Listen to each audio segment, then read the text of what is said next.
Student, तो स्वागत है आपका स्ट्रगल स्टडी एकेडमी में। तो आज के इस वीडियो लेक्चर में हम आपको बताएंगे प्रश्नावली 3.7, जो कि हमारा चैप्टर का नाम है दो चारों वाला रैखिक समीकरण युग, जैसा कि आप थंबनेल पे ही पढ़ के समझ गए होंगे। और इसमें हम लोग पहला प्रश्न करेंगे, तो आइए इसको पढ़ते हैं हम लोग। बोल रहा है, दो मित्रों अनी और बीजू की आयु में 3 वर्ष का अंतर है। अनी के पिता धर्म की आयु अनी की आयु की दोगुनी और बीजू की आयु अपनी बहन कैथी की आयु की दोगुनी है। कैथी और धर्म की आयु का अंतर 30 वर्ष है। अनी और बीजू की आयु ज्ञात कीजिए। तो यहाँ पे देखिए क्वेश्चन में दोस्तों सबसे लास्ट में देखा जाए तो क्या पूछा है, अनी और बीजू की आयु ज्ञात कीजिए। तो सबसे पहले हम लोग मान लेंगे कि माना अनी की आयु x वर्ष तथा बीजू की आयु y वर्ष है। तो यहाँ पे आप देख सकते हैं, हमने यहाँ पे लिख दिया कि माना अनी की आयु बराबर x वर्ष तथा बीजू की आयु y वर्ष है। अब यहाँ पे ध्यान दीजिएगा दोस्तों कि अब हम लोग बात करेंगे प्रश्न से, है ना। तो यहाँ पे हमने प्रश्न से अब दाग दिया है। अब यहाँ पे ध्यान दीजिएगा दोस्तों, यहाँ पे क्या कह रहा है, दो मित्रों अनी और बीजू की आयु में 3 वर्ष का अंतर है। अंतर मतलब होता है घटाव। क्या होता है दोस्तों, घटाव। तो ये हमारा कंडीशन नंबर पहला बोला है कि अनी और बीजू के आयु का अंतर जो है 3 वर्ष का दिया हुआ है। तो यक्ष में से यानी कि अनी और अनी का जो आयु है और बीजू की आयु है, इन दोनों को अगर हम लोग घटा दें एक दूसरे में से तो इन दोनों का अंतर कितना मिलेगा, 3 वर्ष। यह हमारा समीकरण नंबर 1 हो गया, राइट। आगे देखते हैं हम लोग। आगे बोल रहा है, अनी के पिता की आयु अनी के पिता धर्म की आयु अनी की आयु की दोगुनी है। बस इतना ही आपको ध्यान में रखना है। अनी के पिता धर्म की आयु जो है अनी के आयु की दोगुनी है।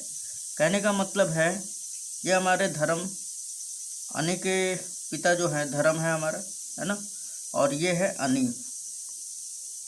तो इसमें बोल रहा है कि जो धर्म की आयु है वो अपने बेटे अनी की आयु के दोगुनी है। यानी कि अगर ये 20 साल का होगा तो ये कितने के हैं, दोगुनी है इसके, यानी कि 40 साल के धर्म होंगे।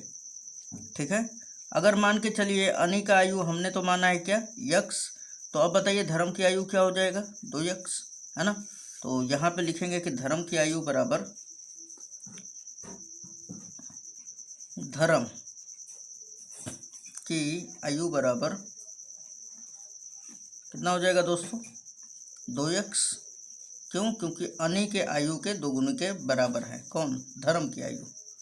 अब आगे पढ़ते हैं हम लोग।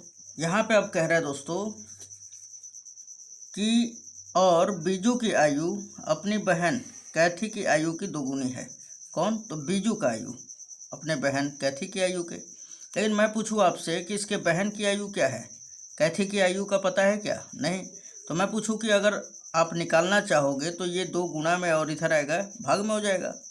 जब बीजू की आयु की ये दोगुनी है तो मैं ये बोल सकता हूँ कि बीजू का जो उम्र है इसके बहन की दोगुनी के बराबर है आयु के। तो मैं बोलूँ कि इसके बहन का आयु कितना होगा, तो बीजू के आयु के आधे के बराबर, है ना। तो ध्यान दीजिएगा यहाँ पे, अगर मैं बहन का इसका निकालना चाहूँ, यानी कैथी ये इसका बहन, यानी कैथी का आयु अगर निकालना चाहूँ मैं, तो बीजू के आयु का क्या करना पड़ेगा, हमें आधा करना पड़ जाएगा, राइट। तो यानी कैथी की आयु क्या हो जाएगी, 1/2 बीजू के आयु, है ना। क्योंकि कैथी के आयु किस पर निर्भर कर रहा है, बीजू पे ही, क्योंकि बीजू का हमने माना है क्या, y। तो यहाँ पे देखिए आप, बीजू की आयु कितना है, y वर्ष। तो मैं पूछूं कि कैथी की आयु कितना हो जाएगा, तथा कैथी की आयु बराबर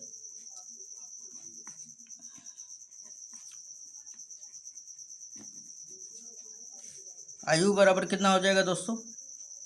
तो हमने बोला यहाँ पर कि बीजू का आयु कितना है, y वर्ष, तो इसके आधे के बराबर है कैथी का आयु, यानी y/2, राइट। अब आगे देखिए यहाँ पे क्या कह रहा है, कैथी और धर्म की आयु का अंतर 30 वर्ष है। कैथी और धर्म की आयु का अंतर कितना दे दिया है, तो 30 वर्ष दे दिया है।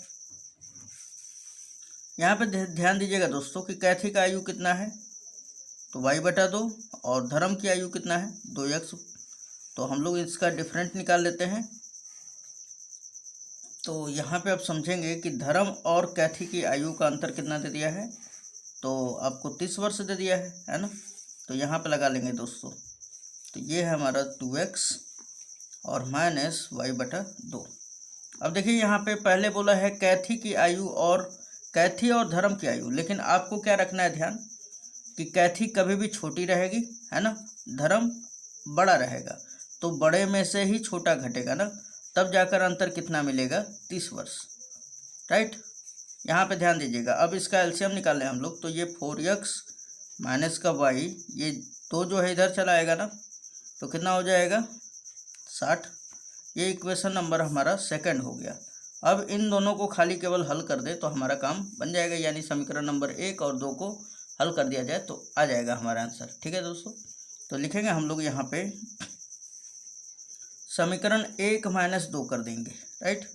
समीकरण 1 - 2 से समीकरण 1 क्या दिया हुआ है, तो यहाँ पे देख सकते हैं आप, x - y बराबर 3 दिया हुआ है, x - y = 3।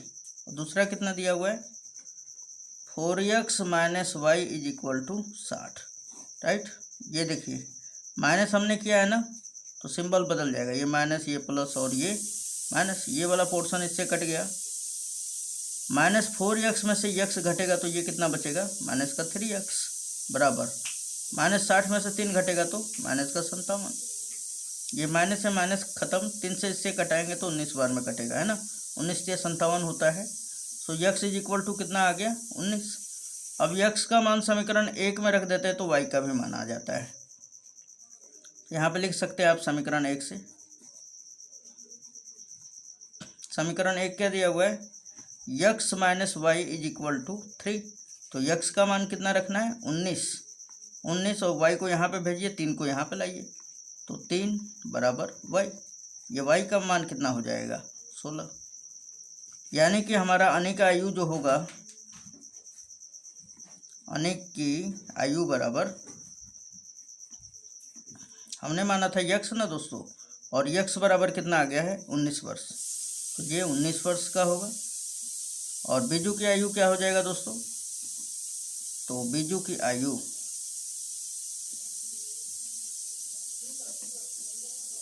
बराबर y वर्ष, और y का मान कितना है, 16। तो ये आपका आंसर हो जाता है। ठीक है, तो उम्मीद है आपको समझ में ज़रूर आया होगा। तो मिलते हैं नेक्स्ट वीडियो में, धन्यवाद।